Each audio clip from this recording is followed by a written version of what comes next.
தங்கச்சிக்கு நீ என்னென்ன மெசேஜ் அனுப்பிச்சியோ அத அப்படியே படி.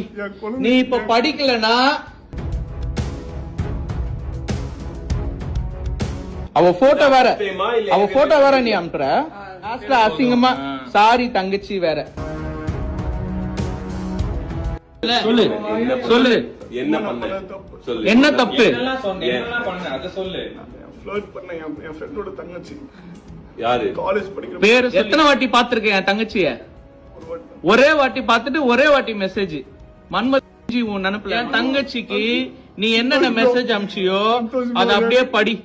நீ இப்ப படிக்கலனா நான் இப்ப போலீஸ் கூப்பிடுவேன். நான் போலீஸ் கூப்பிட்டு நான் எல்லாரையும் கூப்பிட்டு படி, ஒழுங்கா படி, அத படின்ற அத படி கட்டு. அப்படியே ரெண்டோட தங்கச்சியை ட்ரை பண்ணலாமா? ஏன் பண்ண? நீ எவ்வளவு பெரிய பையன் தெரியுமா? irresistible. You are irresistible. மெதிக்கணும். நான் irresistible. பாரு அவ போட்டோ வேற நீ அனுப்புற. அசிங்கமா சாரி தங்கச்சி வேற.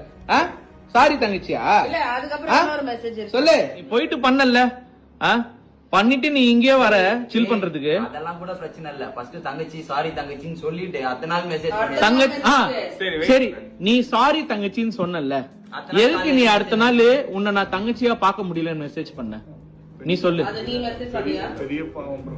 என் தங்கச்சிய தூண்டி இருக்க. அதாவது அவ உன் மேல ஆசைப்பட்டிருக்க, நீ அவகிட்டயே சொல்ற.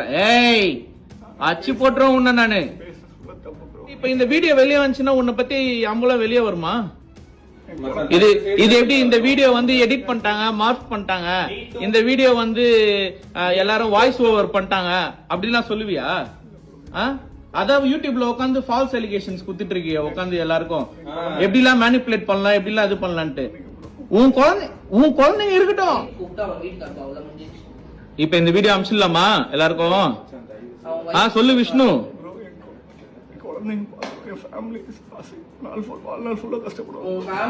இத பார்த்தாங்கன்னா அவங்களுக்கு எவ்வளவு அசிங்கமா இருக்கும் தெரியுமா? அவங்க எவ்வளவு பாவம் தெரியுமா அவங்க வைஃப்?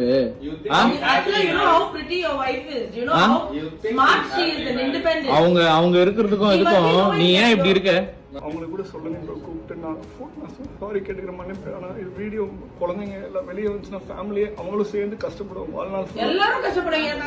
ஃப்ரெண்டுன்னு சொல்லி ஊர்ல இருந்து இங்க பழக்கம் பண்ணி விட்டான். என்னையே ஒரு 5-6 வாட்டி தான் பாத்திருப்ப. என் தங்கச்சியே இந்த வீட்டுக்கு ஒரே ஒரு வாட்டி தான் பாத்திருக்க. அவ்வளவு என்ன உனக்கு